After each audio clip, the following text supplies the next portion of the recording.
bienvenidas a un nuevo episodio de Neurociencia Amena. Yo soy Norma Hernández Vanegas, directora de la Asociación Mexicana de Epilepsia en Niños y Adultos, y en esta ocasión tenemos el gusto de tener a la doctora Tatiana Muñoz Contreras hablándonos sobre síndrome de West. Aprovecho para también pues agradecer a Laboratorios UCB por la ayuda en la realización de este episodio. Muchísimas gracias y adelante, doctora Tatiana, toda suya la pantalla. Muchas gracias, Norma. Gracias por la invitación y un placer siempre participar en las iniciativas que tiene Amena, sobre todo para la parte educativa. Y bueno, pues vamos a iniciar con el tema de síndrome de West. Y para empezar, pues vamos a aclarar que la participación de UCB de México en este evento es con fines altruistas y educativos. Y si gusta, pueden consultar nuestro aviso de privacidad completo en la página www.ucb.com.mx. Bueno, nada más como el disclaimer, la información presentada a continuación tiene el propósito de dar información educativa a lo que es la audiencia sobre el tema. Si en algún momento se tiene alguna duda en específico sobre el tema en particular, sobre un caso clínico, un diagnóstico específico de algún paciente, pues sí se recomienda acercarse con el especialista, quien es el que conoce bien la información del paciente para aclarar las dudas. Y bueno, pues nos vamos a empezar por el principio, por lo que es la definición de el síndrome de West. Pero pues para empezar vamos a platicar un poquito de lo que es epilepsia en general, un poquito de la prevalencia. Sabemos que la prevalencia de epilepsia en niños se estima alrededor de 0,5 a 1% de la población pediátrica a nivel mundial, lo que equivale a aproximadamente 5 a 10 casos por cada 1.000 niños. Este, y las encefalopatías epilépticas y del desarrollo son menos comunes, pero no menos importantes. Entre ellas, pues está el síndrome de West. Y vamos a ver en qué consiste. Bueno, las principales características del síndrome de West son las que vienen en el cuadrito. Es una triada característica. El síndrome de West es una encefalopatía epiléptica, es infrecuente y dependiente de la edad, de comienzo temprano en la lactancia y la niñez. El síndrome de West recibe este nombre por el doctor William James West, quien nació en el 1793 y murió en 1848.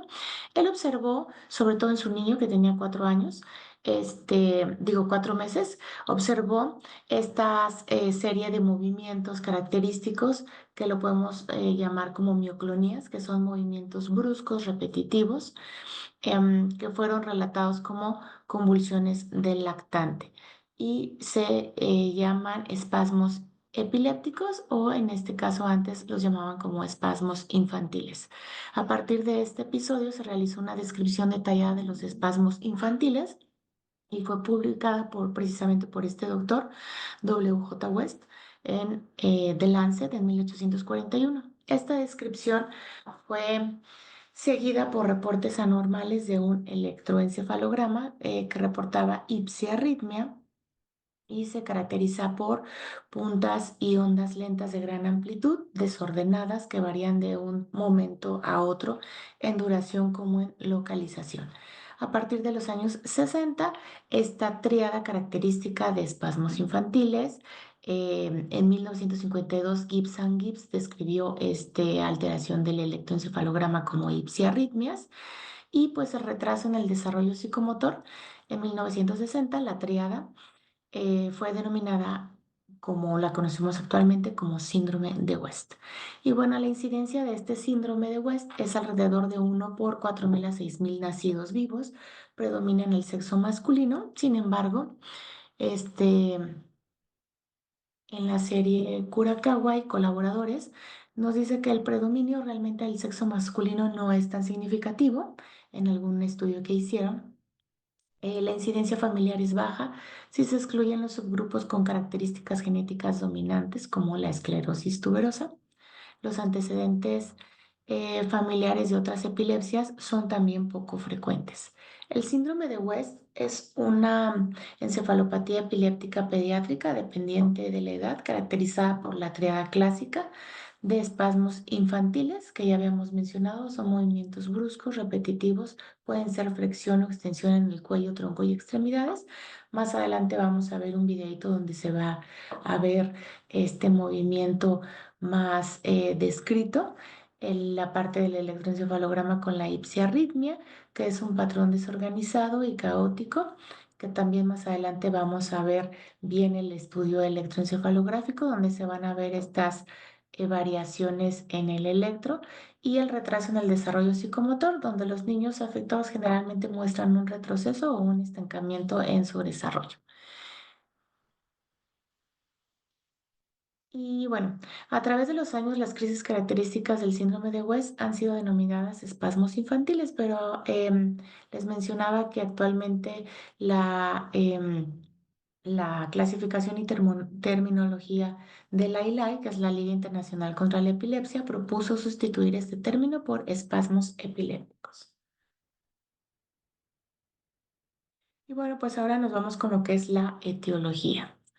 Según la clasificación internacional de las epilepsias y síndromes epilépticos, el síndrome de West se clasifica de acuerdo con su etiología en sintomático y criptogénico, aunque algunos lo clasifican en tres y no lo vamos a ver más adelante. Pero el término sintomático se refiere a un síndrome en el cual las crisis son el resultado de una o más lesiones estructurales cerebrales. Ujú. Estas estructuras o lesiones cerebrales son identificables y en la parte criptogénica se refiere a aquellos síndromes en los cuales se presume que sean sintomáticos, pero la causa realmente no se puede llegar a identificar, por lo cual se dice que se encuentra oculta.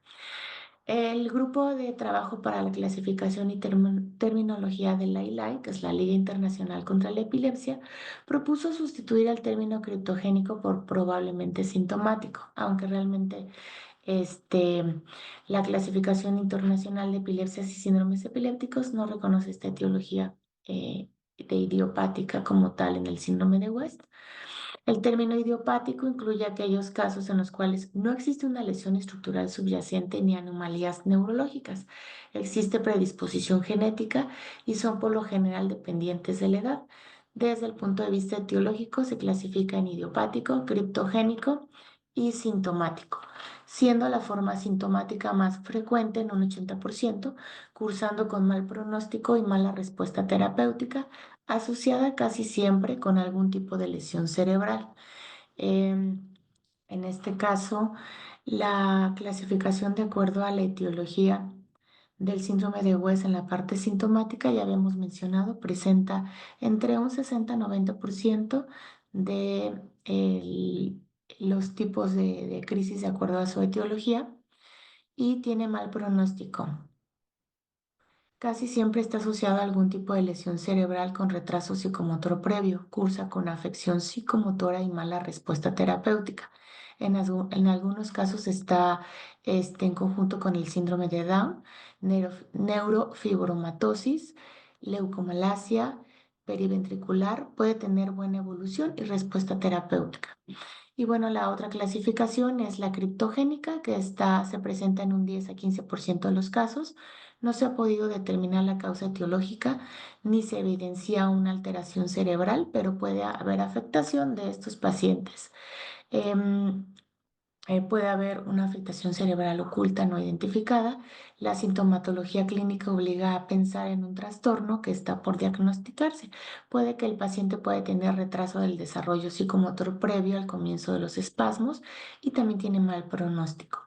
Y la idiopática, que esa es, digamos, no es reconocida por la Clasificación Internacional de Epilepsias y Síndromes Epilépticos, que fue la que propuso la ILAI, la Liga Internacional contra la Epilepsia, pero varios autores han reportado su existencia. Incluye casos en los que no existe anomalías neurológicas y existe predisposición genética. El niño es neurológicamente normal. el electro sale normal. En este grupo se encuentra el de 5 al 10% de los pacientes en los que no se identifica una etiología en específico. Algunos se recuperan espontáneamente y bueno, aquí en la diapositiva vienen algunas anomalías genéticas que se pueden encontrar y ya habíamos mencionado que el paciente puede llegar a tener alguno de estos trastornos cromosómicos como el síndrome de Down o el síndrome de Miller-Dieck. Y bueno, para hablar específicamente en la parte genética, la mayoría de estos pacientes con este síndrome llegan a presentar anomalías cerebrales estructurales. Una porción de casos tiene una etiología genética y el patrón de herencia depende del gen implicado. Algunos genes asociados, ya los habíamos mencionado en la diapositiva anterior, pueden ser ARX, CDKL5, y genes que subyacen a las anomalías cerebrales estructurales, por ejemplo, el TSC1, TSC2. Se ha asociado a este síndrome varias anomalías cromosómicas, como ya habíamos mencionado, la trisomía 21 y variaciones en el número de copias, por lo que debe considerarse la posibilidad de que en esos pacientes se realice un cariotipo o un microarray. Dentro de los antecedentes familiares de crisis epilépticas o epilepsias, realmente son poco frecuentes. La presencia de antecedentes familiares debe coincidir a la investigación de la etiología genética o etiología metabólica específica. Y bueno, dentro de los criterios diagnósticos está explicados en esta tableta de una manera muy sencilla. Los criterios obligatorios ya habíamos mencionado, la triada, que es las crisis, espasmos epilépticos, que son estos movimientos este, sincrónicos, movimientos que duran microsegundos, las alteraciones en el electroencefalograma, que es la ipsiarritmia o anomalía epileptiforme focal o multifocal, la edad de inicio de 1 a 24 meses, puede tener el paciente comorbilidades, una meseta de desarrollo o regresión tras el inicio del espasmo, que es esta triada, aunque no siempre se presenta la triada característica como tal. Em, Algunos criterios de alerta o algunos criterios que pudieran decirnos o indicarnos que probablemente el paciente pudiera tener a lo mejor otro diagnóstico diferencial es que el electro interictal puede estar normal, puede tener un patrón de supresión o estallido. Y el criterio de exclusión quiere decir que si este paciente tiene un electro normal durante un evento clínico sospechoso de ser un espasmo epiléptico, pues ese es un criterio de exclusión para pensar a lo mejor en algún otro diagnóstico diferencial.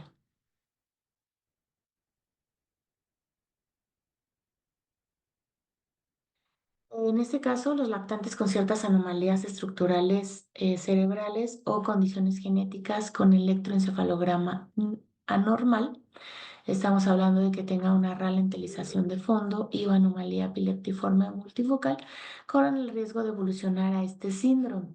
Sin embargo, este síndrome no puede diagnosticarse a menos que se produzca el tipo de crisis obligatoria que estamos hablando, el espasmo epiléptico, que ese sí es el que debe tener todos los pacientes. Los criterios de alerta están ausentes en la gran mayoría de los pacientes con el síndrome, pero raramente pueden observarse. Su presencia debe dar lugar a cautela en el diagnóstico del síndrome y a consideración de otras probables afecciones. Y a continuación vamos a ver el videíto de un paciente que tiene el diagnóstico de...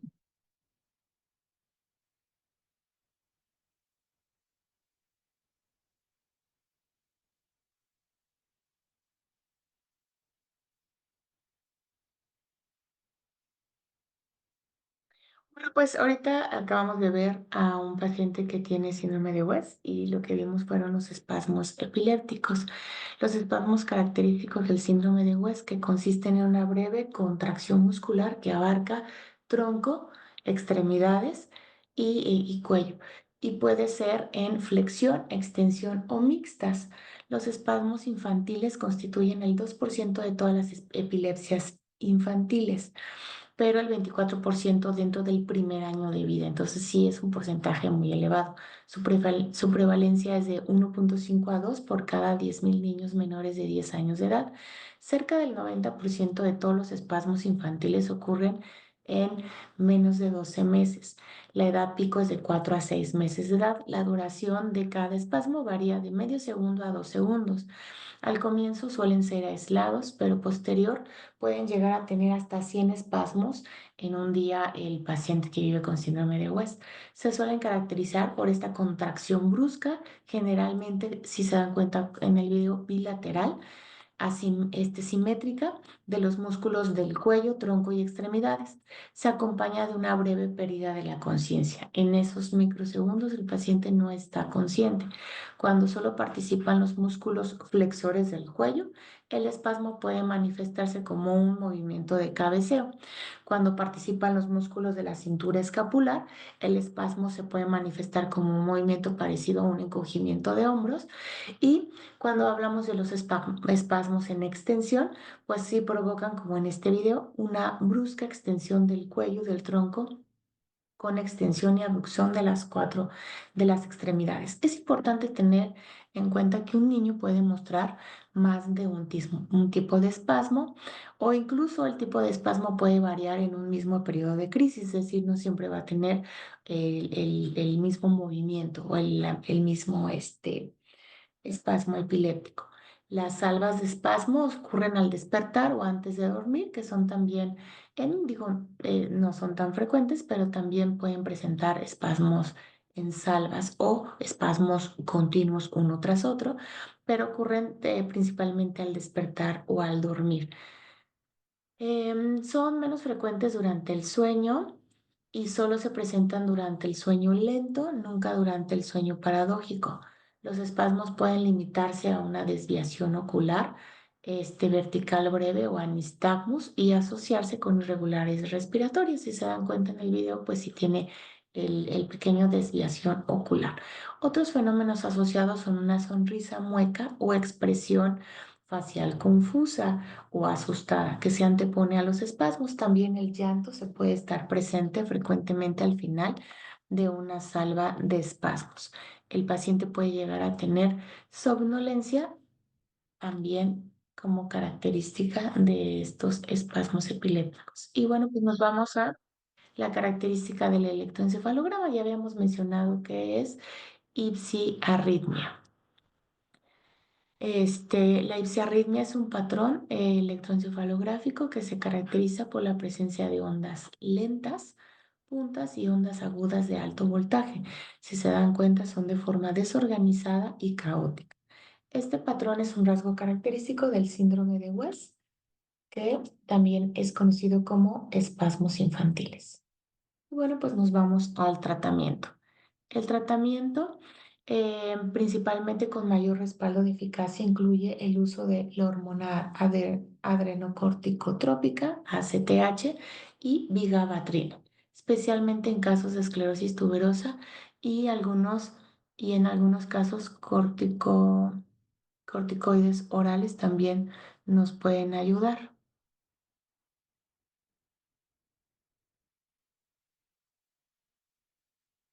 Estos medicamentos han mostrado efectividad en la reducción del espasmo y en el control de la actividad epileptiforme.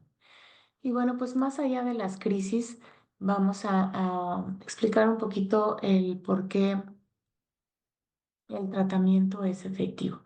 Todos los componentes del síndrome de West van a tener un impacto en el cerebro, en el desarrollo del cerebro. Y entonces nos vamos a salir de los parámetros que consideramos como normales o neurotípicos. Que neurotípico se refiere a que nuestro cerebro madura y evoluciona de acuerdo a la edad esperada, y el pequeño va a tener cierta madurez psicomotora en ciertos periodos del desarrollo.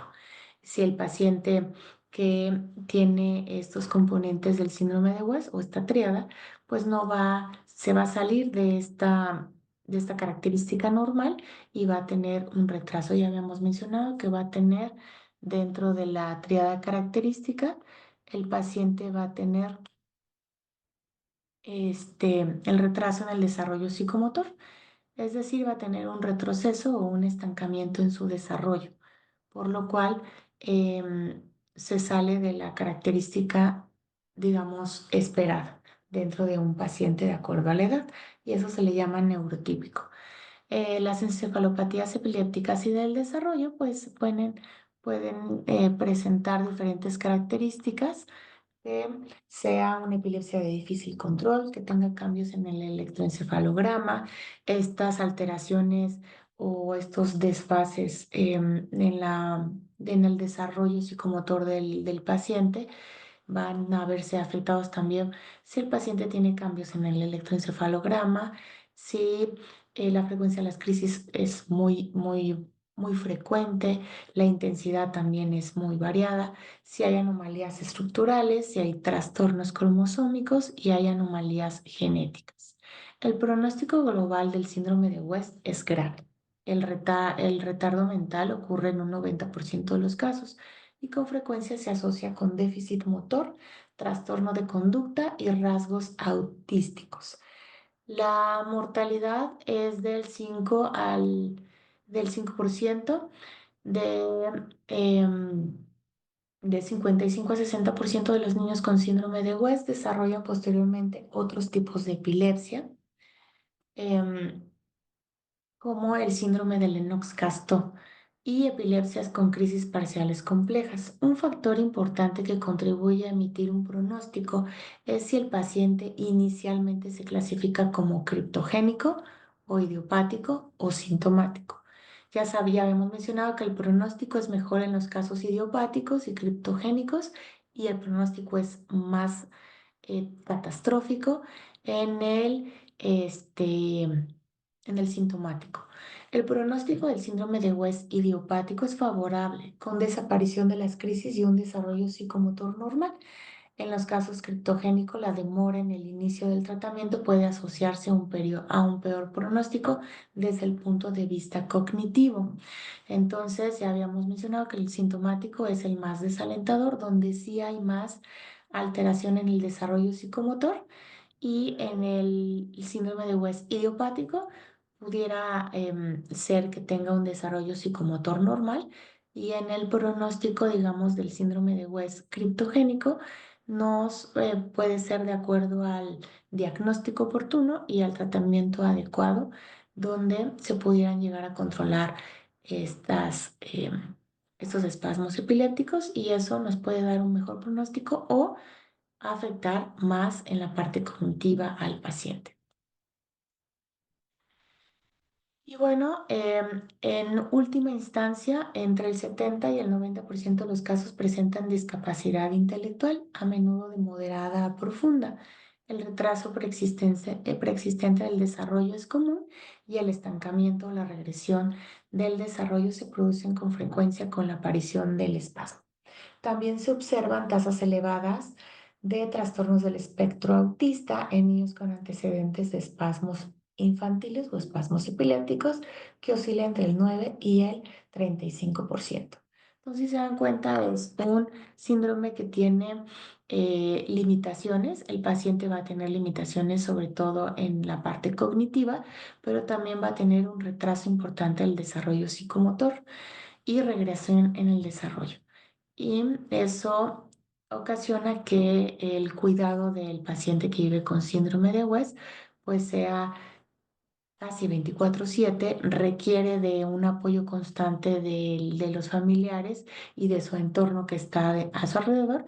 Y el tratamiento pues no solo se va a limitar al tratamiento médico, sino que también se va a va a tener que ser un tratamiento multidisciplinario, donde vamos a tener que atender estas alteraciones que va a tener el paciente con el impacto cognitivo. Nos tenemos que asociar con terapia cognitiva, con terapia ocupacional. Si hay retraso en el desarrollo psicomotor y regresión en el desarrollo, pues va a tener que tener también terapia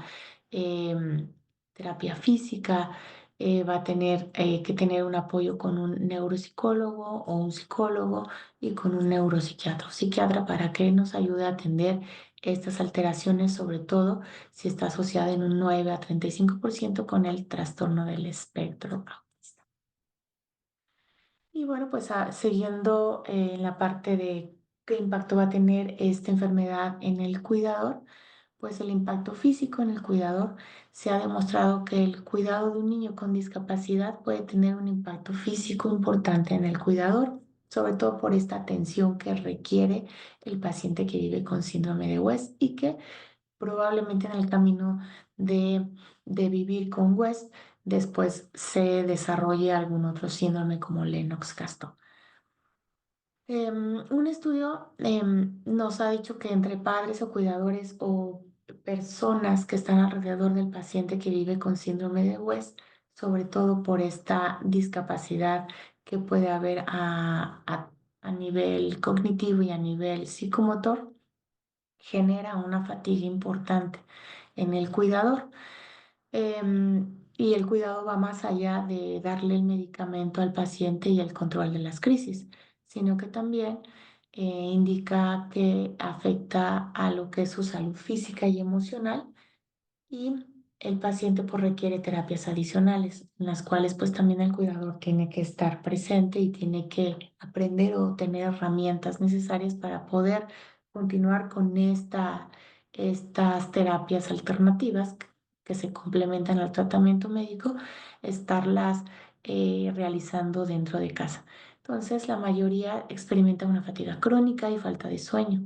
Los cuidadores sienten que carecen de control sobre estos acontecimientos que impactan directamente al paciente y a la familia y que el tiempo que se dedica al cuidado pues también genera que tengan poco tiempo para completar las tareas diarias de rutina. Si estamos hablando de una mamá, pues las tareas específicas del hogar, las tareas del cuidado de los demás integrantes de la familia, el papel que juega la mamá como pareja de su acompañante. Entonces, estos tiempos se ven cortados o se merman por todo el tiempo que se dedica al cuidado del paciente que vive con síndrome de West.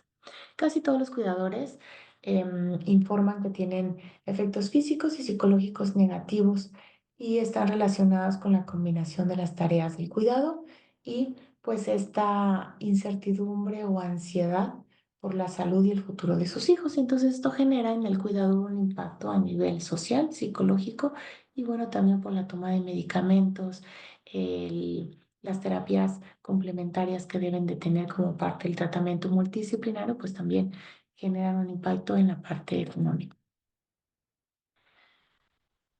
Y bueno, la elevada frecuencia de las crisis no solo disminuye la calidad de vida del paciente, sino que también se asocia a un elevado coste económico y a la necesidad de asistencia en una serie de actividades cotidianas que suponen una carga sustancial para los cuidadores. Eso genera estrés y ansiedad en el cuidador, más aparte del impacto del costo económico que genera, ya habíamos comentado, no solo el medicamento, sino el tratamiento multidisciplinario que requiere el paciente. El hecho de que las crisis o estos espasmos epilépticos pueden ser pocos o incluso hasta 100 en un día, em, generan también un desgaste en el cuidador. Y el que la evolución del paciente, el camino de vivir con síndrome de West y las limitaciones que pudiera generar a nivel cognitivo y a nivel psicomotor son impredecibles también, pues eso hacen que también la logística y cuidados sean de muy simples a muy complejas. Em, el retraso grave o profundo del desarrollo, estos déficits motores y el variado número de crisis están presentes en la mayoría de los pacientes que viven con síndrome de West. Y los cuidadores de los pacientes han informado que estos efectos considerables impactan directamente la calidad de vida del paciente y pues también la calidad de vida de la familia y afectan las relaciones sociales en general. Las exigencias del cuidado pueden hacer que los cuidadores tengan poco o ningún tiempo para sí mismos. Además, los cuidadores a menudo experimentan diferentes emociones como miedo, frustración, más aparte el estrés y la ansiedad agregada por el simple diagnóstico y por las necesidades que requiere el paciente durante el camino. Lo impredecible de las crisis de epilepsia puede afectar esta capacidad de los cuidadores y familiares para participar en actividades recreativas o actividades sociales que pudieran tener como parte de una familia en desarrollo. Las crisis de epilepsia tienen un profundo impacto en este bienestar social, en el bienestar emocional, pero también ya habíamos mencionado en el bienestar económico de la familia completa. Eso genera también que la calidad de vida no solo del paciente, sino de la familia se vea afectada, generando un aislamiento social, falta de sueño, fatiga, agotamiento emocional, depresión y las mencionadas anteriormente, estrés y ansiedad. Y bueno, como parte del tratamiento multidisciplinario es necesario que se trabaje como todo un equipo multidisciplinario que involucre al paciente y su familia y su entorno en una constante, ya que hay variaciones, sobre todo los espasmos epilépticos. Ya habíamos mencionado de acuerdo a las variaciones que pueden llegar a tener.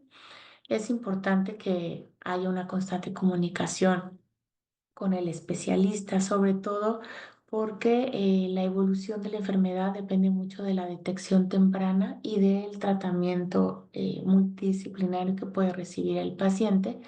Y el pronóstico pues va variando también de acuerdo a, ya habíamos mencionado, a la etiología de la enfermedad.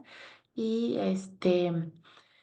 y eso nos va a permitir que al tener una buena comunicación con el especialista y este especialista haga una adecuada valoración clínica, pues se pueda tener la familia acceso a las herramientas que necesiten para apoyar al paciente durante el camino de vivir con síndrome de West. Y esto nos va a proporcionar también la información suficiente para generar una estrategia especialmente diseñada para nuestro paciente y que el entorno del paciente pues sea lo más agradable posible para que el impacto en calidad de vida sea menor. Bueno, es importante que también como cuidadores, el cuidador le expliquemos al cuidador que deba tener enfoque en lo que sí tiene control y no se estrese o no pierda tiempo o desgaste energía en lo que está fuera de su control. Como parte del cuidado que brinda el cuidador, debemos tener enfoque en lo que está dentro de nuestro control y no enfocarnos en lo que no podemos controlar, como lo que es el diagnóstico, la evolución de la enfermedad y las limitaciones que el entorno pueda darnos, como deficiente sistema de salud, pobre acceso a tratamiento, la atención que no siempre es multidisciplinaria y que requiere el paciente y que no siempre tenemos nosotros acceso fácil a ese tipo de atención multidisciplinaria. Sí debemos enfocarnos en lo que está en nuestro control, como la manera en que afrontamos la enfermedad y vivimos nuestro duelo, nuestra gestión de emociones, que si la hacemos de manera adecuada nos permite eh, expresarnos o comunicarnos con nuestro paciente y con los que están a nuestro alrededor de una manera empática y asertiva, con una comunicación efectiva, así como mantener una comunicación efectiva con nuestro especialista o con todo el equipo multidisciplinario que nos va a ayudar a brindarnos las herramientas necesarias para que podamos apoyar a nuestro paciente durante el camino de vivir con síndrome de West. El aprendizaje constante de la enfermedad, obteniendo estas herramientas que necesitamos para superar los retos que se pueden presentar en el camino y poder ayudar al paciente a recorrer su camino con menor dificultad. Eso nos va a permitir tener una mejor calidad de vida, tanto el paciente como la familia y el cuidador en específico. Como familias y tenemos que tener muy claro qué cosas son las que podemos controlar y qué cosas se encuentran fuera de nuestro control. A veces gastamos mucha energía tratando de controlar eso que no tenemos control y eso nos genera frustración, nos genera ansiedad. Pero si nosotros nos enfocamos específicamente en esto que sí tenemos control, nos permite guiar a nuestro paciente hacia un mejor control de la situación. Y bueno, pues con esto me despido. Hay que tener presente que es importante que tengamos las herramientas adecuadas para poder ofrecer un cuidado adecuado a nuestro paciente que vive con síndrome de West. Sobre todo, tener atención en nuestro control emocional. Por eso es necesario que también nos apeguemos o pidamos auxilio o ayuda al terapeuta, el cual nos puede brindar esas herramientas necesarias para em, caminar con nuestro paciente este camino de vivir con síndrome de West lo mejor posible y tener una mejor calidad de vida. Muchísimas gracias. Muchísimas gracias, doctora Tatiana.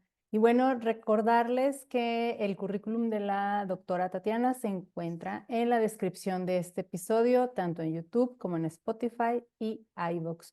Muchísimas gracias nuevamente a Laboratorios UCB y especialmente a usted, doctora Tatiana, por hablarnos de síndrome de West.